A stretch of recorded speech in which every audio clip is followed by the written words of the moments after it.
Now, the feds have reopened the investigation into Nipsey Hussle's murder, and I believe they have Big U as the number one suspect. In an interview that resurfaced where Big U was explaining his deal with Nipsey Hussle and how it ended after 10 years, right after Victory Lap came out,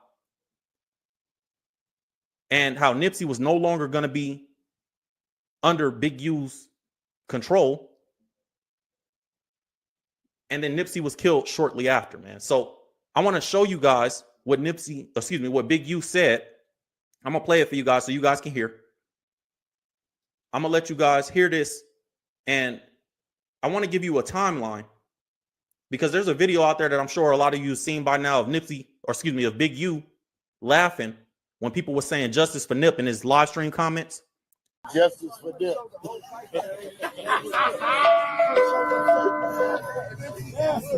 Your boy would have been there like, yeah. So y'all seen this video. You did. Your boy would have been there like, yeah. Y'all seen this video before where they laughing at justice for Nip, right? Justice for Nip. Justice for Nip.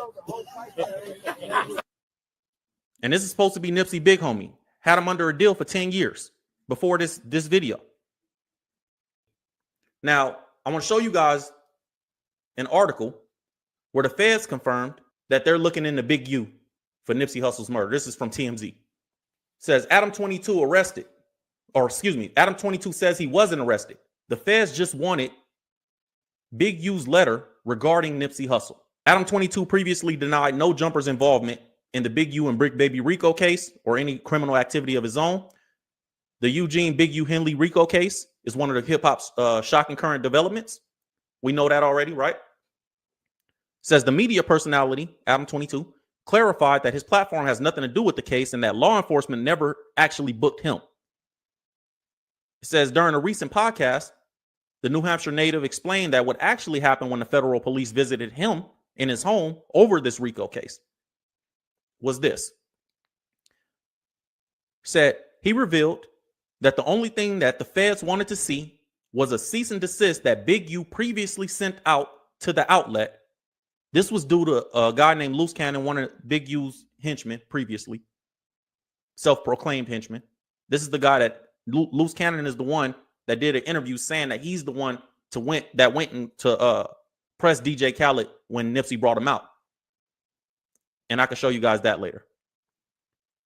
Says this was due to Loose Cannon's claims on the podcast that Big U had information on the murder of Nipsey Hussle prior to its execution, a notion that Big U denied outright. Obviously, he should deny that outright. Adam previously spoke to the situation on TMZ, going into more details around the implication it suggests. Said, this is a quote from Adam 22, Wack got an overactive imagination. He said, I was not picked up by the feds, but they did pay a visit to my residence, and my lawyer spoke to them, and they made it clear that I'm not in any kind of trouble right now. I'm not being investigated personally.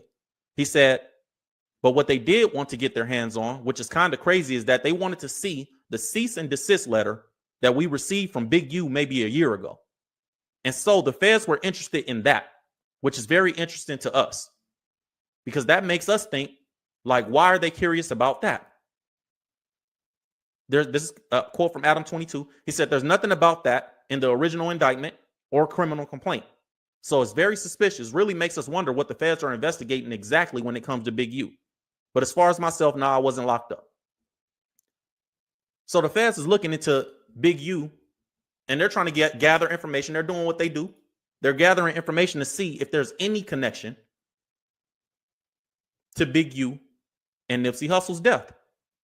Now, why would they do that if they don't feel like? You got to understand the feds is a business, right? They got to pay people's salaries, overtime. They got to pay for the building. They got to pay for the paperwork. They got to pay for everything just like any other business. It's not free money because they the feds. So if they're investing money into any case or into any type of research or any type of investigation, it means that they feel like something is there and they want to know if it is. And they're going to spend the money to make sure that they cross their T's and dot their I's. I want to show you guys next, or let you guys listen to the interview that Big U did that may have given the feds. It's really him snitching on himself. He gave the feds a motive for why he would want Nipsey to not be here anymore. Check it out. You talked about signing Nipsey. I mean, obviously, aside from being from the same area, how did you guys how did that end up, happening? And you told the story a lot before, so just kind of give us a quick, Yeah. My nephew TD. I was looking for artists. TD told me to go get Nip. I went and seek Nipped out of all the people I already been interviewing and talking to, and he was the shining light. He was the diamond in a pile of whatever. He was a diamond. Let me respect to my other homies. He was a diamond in a pile of other diamonds, but he was a bigger diamond. He was the shine. Yeah. He was, and then he was the VVS. So you saw an opportunity, in other words. And we had made a couple of moves and was trying to move through a couple of doors, and I vastly found out that I couldn't go through these doors. So that's when I went and got Steve Lobel. And I went and got Steve, let Steve hear the music. Steve felt the same way I felt about the music. And I was like, boom. So I signed Nipsey to Unique Music, to my to Aramis Astrodome, to my label, to Unique Music. And then Steve was 10% management and I was 10% management because it didn't make no sense for us to go get another management. Right. And so we started pushing on that. So I signed him to it. It was signed to a 10-year production contract, which started in 2009, which would end 2019. Crazy. Hello. But I ain't tripping off of that because, it is what it is. But I do have that.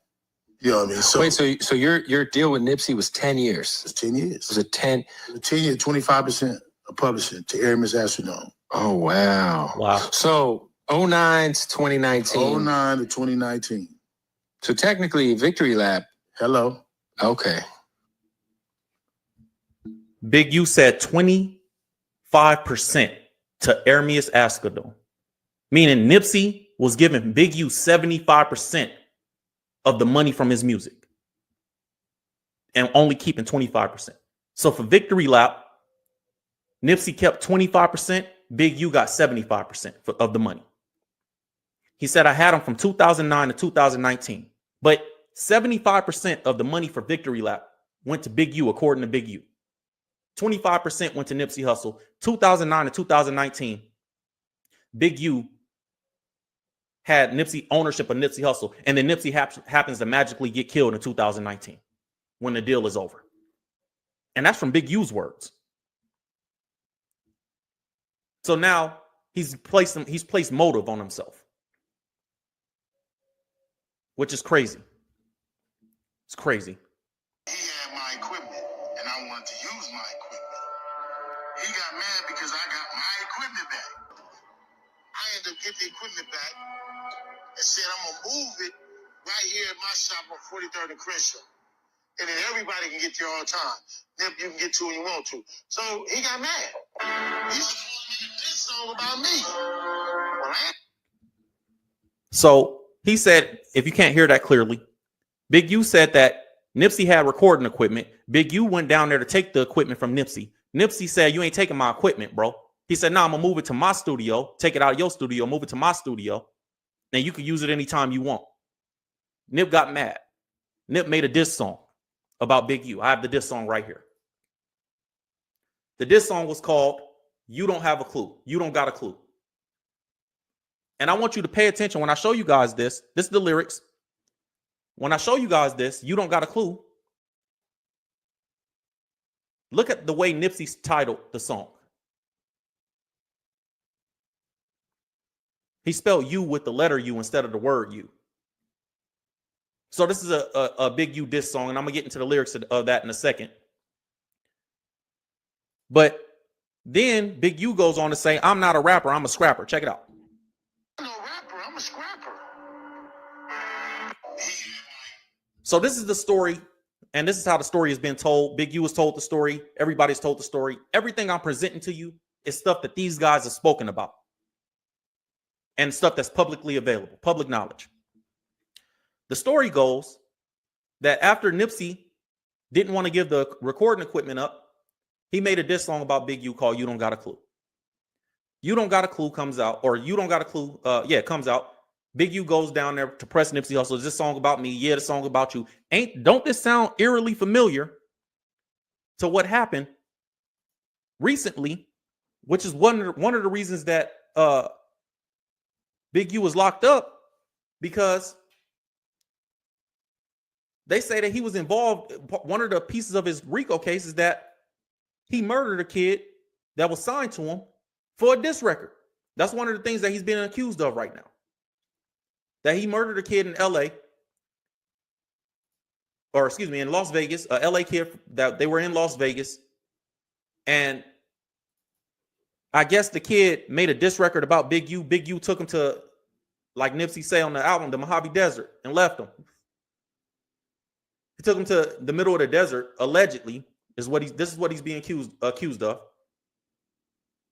Taking him to the desert and killing him. Check this out. I'm gonna show you guys the article to back it up. Federal authorities say Big U shot an aspiring musician in the head and hid the body. The Justice Department said the criminal enterprise is responsible for the murder of an up-and-coming musician identified in the complaint as R.W. The musician was signed to Big U, his record label, Unique Music, which paid R.W. to travel to Las Vegas to work with an unidentified Grammy Award-winning music producer, or work in his studio shortly before his murder in January 2021. R.W.'s murder stems from the musician recording a diss song about Big U, which prompted the alleged gang leader and Robinson to travel to Las Vegas to confront the musician.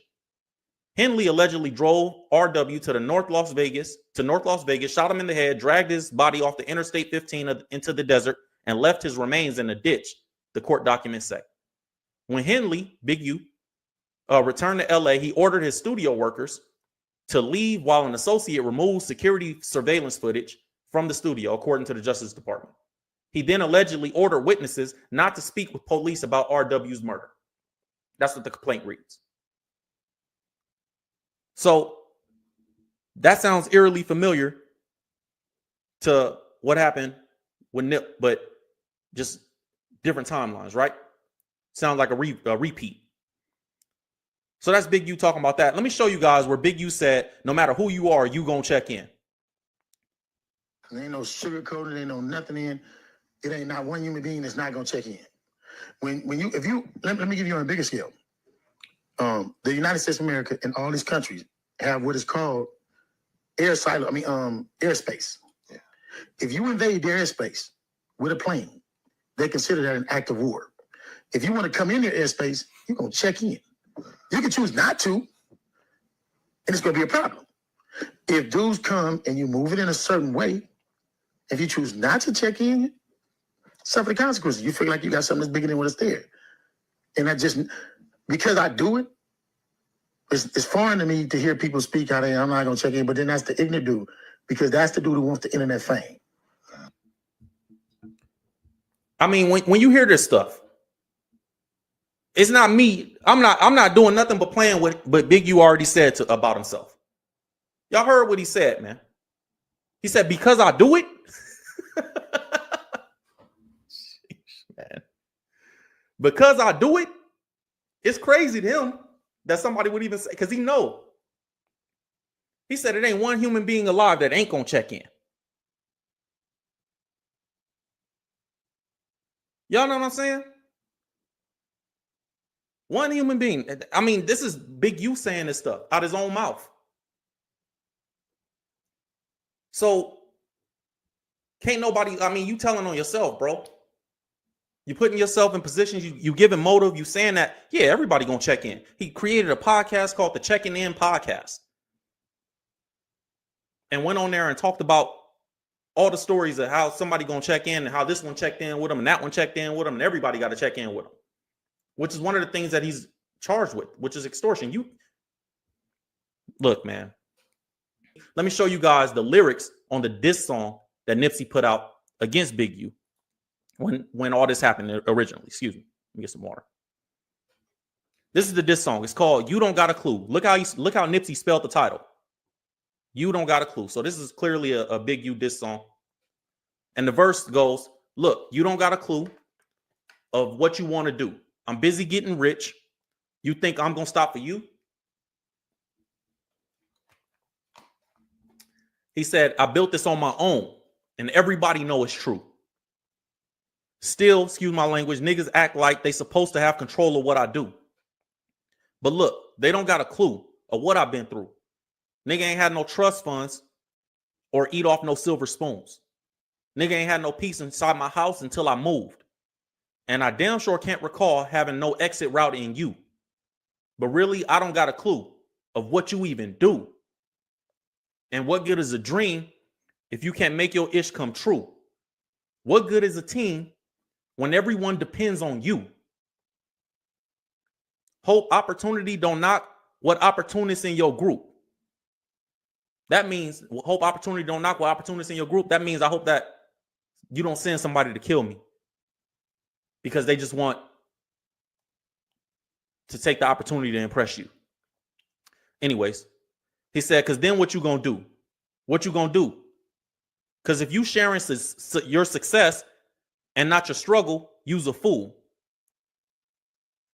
So Nip saying, bro, why would I share my money with you when you ain't helping me build my career, bro? You just collecting. He said, then you start to look like food. The game don't even chew. Eat you up and ish you out. And then them critics say you through. But look, they don't got a clue what you was trying to do. Keep it 100, don't keep it you. He said, but I'm going to tell you what to do. Here's what you do. Say F the middleman, get on your marathon and get your loot.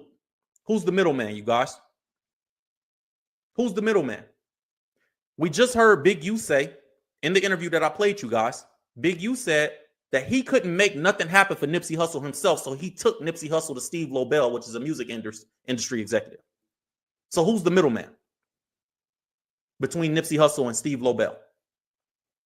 So Nipsey says, here's what you do. Say F the middleman, get on your marathon and get your loot. I hustle because I have to, not because it's cool. And over time became a customer of the BS niggas do. Now I'm numb and it's cool. Had to bounce back and regroup. Hope you don't expect ish from me because I don't want ish from you. That's Nipsey's words. That's Nipsey's words on You Don't Got a Clue. So that leans to everything that we saying, right? Crazy. Crazy. So now that you guys have that, I want to show you guys the video. And this might have been the straw that broke the camel back when it comes to Big U and Nipsey Hussle. Because Nipsey brought DJ Khaled to the hood the last month of his life and didn't let Big U extort DJ Khaled. Man, we just, it's my cousin's birthday, so tonight, I want to say the night before, Hip took us to Wally's, Beverly Hills, me, Pops, and Adam, my cousin Adam, and subscribe to talk. Urban Legend Will Evans. Bro, you know, not to get into much detail, but there was a lot of big politics getting into certain people. You know, Hustle had DJ Khaled in the hood. Not to be speaking too much on it, but we came frontline like we always do. And, you know, niggas gonna know we gonna crash out behind it. We not playing. Ain't nobody saying nothing to Khaled. Ain't nobody doing nothing to Khaled. And he's straight. And Hustle frontline that. And, you know, we felt like certain people didn't like that. And did the video. Khaled got out of there perfect and smooth. And, you know, we appreciated Khaled for showing up and coming to the hood and doing the video. And Hustle brought DJ Khaled to the hood. And, you know, had John Legend in the other scene. So we at Wally's and we just chopping it up about a lot of shit, man. Just, you know, making sure that we on point in security. And when we pull up, it's, you know, we like Hustle, when you pull up to the shop, call us. He like, bro, I'm not calling you niggas when I pull up. I'm not calling you niggas when I pull up. And we like arguing and just, you know, but turn into, you know, a little bit of that. And then back to you know, celebrating bro, Adam's birthday, and Hustle got us the back room and, you know, family there. chopping it, and just us four. And we stayed there forever, man. And when he walked out, we all walked out the back room of Wally's. I think Rivera, one of the guys that filmed the video, just happened to be there. And so he see us walking out. He's like, "Oh, Hussle, what's up?" And he's like, "Man, what's going on?" He's like, "Bro, they just sent me the first edit of the video."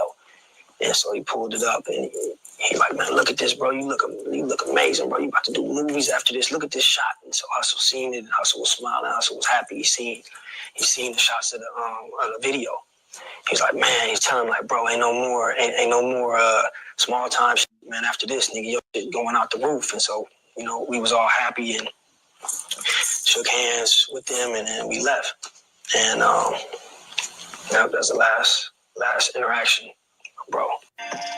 When I said that he had friction, he was mad at Nipsey. "Oh, that's my brother. That's my little brother." No, it wasn't. Nigga, he was always trying to backdoor the dead homies. And then when I spoke about it, like, "Oh no, he lied." And now what niggas gonna say now?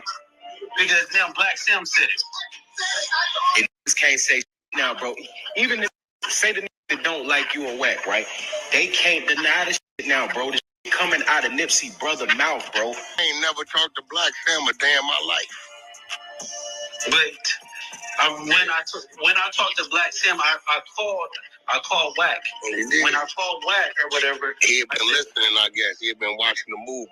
yeah, he said, "Listen, y'all gave me the courage to speak out or whatever like that." He said, "I appreciate that." He said, "I love you for life," and I said, "I love you too, King." When I said about the DJ Khaled story, and I said that the nigga had me run up on DJ Khaled, and when I ran up on DJ Khaled, I had the phone on speaker. I wasn't going to say nothing. Loose was the team that ran up on him to shut it down. Dead homies. And then with the phone, Big U grabbed the phone, right? He grabbed the phone or whatever like that. He was like, Khaled was like, "Oh, Big U, I love you. I don't know what's going on," because I had him strung up, right? And Big U was like, "I don't know why my nephew doing that." 6-0, and it's on speaker, so I heard it. I'm like, on 6-0, like, come Subscribe try to to play me like this. Urban Legend But then Will I Evans. realized after Nip died, DJ Khaled sent his shoes. He got him and Stacy flying them to the house, cooking for him, all types of shit. It was a play, bro. That's the type of shit he do. He want everything to himself. He was jealous. So there it is, bro. There it is. Now, I told y'all on this whole checking in situation on the previous live stream that we did on this topic that the old LA banana in the tailpipe okie doke is you think you calling. If you a celebrity, you think you calling, I'm going to check in with Big U when I get there. I'm going to check in with, take Big U out of it, anybody. I'm going to check in with this person. You know what really happened behind the scenes? I'm not saying that this is what Big U doing. I'm not putting nothing on him. I'm saying how the street works because I'm from it. 2 strike felon myself, been shot 4 times. I went through all that. By the grace of God, I'm changed now. I gave my life to God. But I can tell you how it works. What happens is, you think you a celebrity. I'm going to call the homie in LA. I'm going to call the homie in wherever. You call the homie, give them all your flight details, give them all the information. You get there, you get robbed. On that end of the phone, you like, I'm going to pick up the homie. I'm going to pick up and call the big homie. He going to get my stuff back for me. On the other end of the phone, the big homie is like, y'all got him? Y'all did that? Okay. On the other end of the phone, the big homie like, hey, his flight landed this time. He just called me, said he getting off the plane. Y'all go down there and get him. He going to be at this hotel. Y'all get him around there. He going to be somewhere around there. You get got, and then now you got to call the same person that set up the play to get your stuff back. So now you going like, yo, if you get my stuff back, I'll give you $50,000. Okay, yeah, give me $50,000. I go get it. I know them. I'm gonna talk to them, let them know that wasn't cool. Get your stuff back, but I need a fee for that. That's the okie doke. So Loose Cannon just kind of confirmed that right there in what I just showed you. He said that Big U sent him down there to extort DJ Khaled, and then when DJ Khaled called Big U get on speaker like, I don't know why the nephew doing that. You know exactly why the nephew doing that. Loose like, what? You don't know why I'm doing it. Loose think that Big U trying to play him originally, and then he realized that, oh, this is a play for him, because after that, it made Big U look like he's more influential than what he was. You feel what I'm saying? So it's like you sent the homie down here to do this to somebody, and then when the celebrity call, it looked like you the problem and the solution. On one hand, you the problem. On the other hand, you the solution. So you get to play savior in that situation. Now, let me show you guys what Nip was saying about this. Now, this is the video that a lot of people haven't seen. I'm about to show you guys the video secretly recorded in the car. Nipsey Hussle talking about Big U before his death and saying Big U was jealous of him and he'll never be like Big U when he gets to Big U's age. Check this out right here, you guys. This is a trip. Nipsey Hussle. I want to be one of them old people that's miserable and hate what they did with their life and, like, you know what I'm saying? Like, mad at the world, jealous of young niggas and shit. It's a lot of old niggas mad at niggas because they fuck they shit on, cuz. You know, we grew up around these niggas wondering why they was so spiteful toward young niggas. Like, damn, cuz, why you ain't get my age? But niggas be threatened by a nigga potential, nigga opportunity.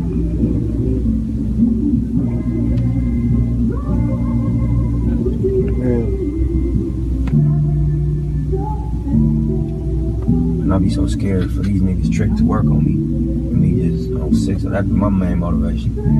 I don't even want y'all trick to work. In the Bible, God anointed two kings from the same area, the same hood, same culture, same beliefs. They had the same mentality. But there was one key difference. It was their heart. One was an older one, an OG. One was a young boy. He had all the potential in the world. And if you know this story, then you know what I'm talking about. It's the story of King Saul and King David. And in this story, God stripped the anointing of the older one, King Saul, because he became arrogant, prideful, and he didn't respect that God was the one that gave him the position in the first place. Then God anointed a future king, a young boy, King David, right? To take Saul's place. And Saul was so wrapped up in the war stories that he had and all the things that he did for his country, right? That he believed he didn't need to respect nobody or nothing anymore, not even God. So God stripped him of the blessings. And as a result of that, he started to lose his mind with paranoia about who God would give the kingdom to. Because God told him, you know, God sent the messenger Samuel to tell him that there was going to be a new king appointed and anointed. And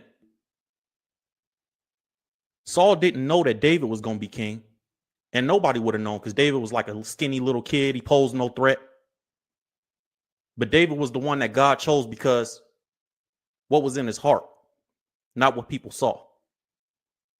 And then David slayed Goliath. You guys know the story, David and Goliath. David slayed Goliath, went against all the odds, overcame everything that he went through. And everybody started to love David more than they loved Saul because of this. Because Saul couldn't kill Goliath. And that's when Saul started becoming jealous of David. And the scripture even says all the women in the hood was walking through singing songs like Saul has slayed his thousands and David slayed his tens of thousands. So everybody was going through, and it was publicly known that David was in better favor than Saul after Goliath. And then Saul realized that the people, the hood, the region, the country, his kingdom had chose David to be the face. And they were over all the old war stories that everybody used to talk about when they was talking about Saul. And they used to give him the same love for the same type of stuff. But now they were giving that love to David. And even though he previously loved David, took him under his wing, even had him in his castle playing music for him on the harp, now he was so caught up in his jealousy and resentment for his own little homie that he began to try to kill David. Because the little homie was being more loved in what Saul believed was his kingdom, his country, his hood than he was. Big U is Saul. Nipsey Hussle is David.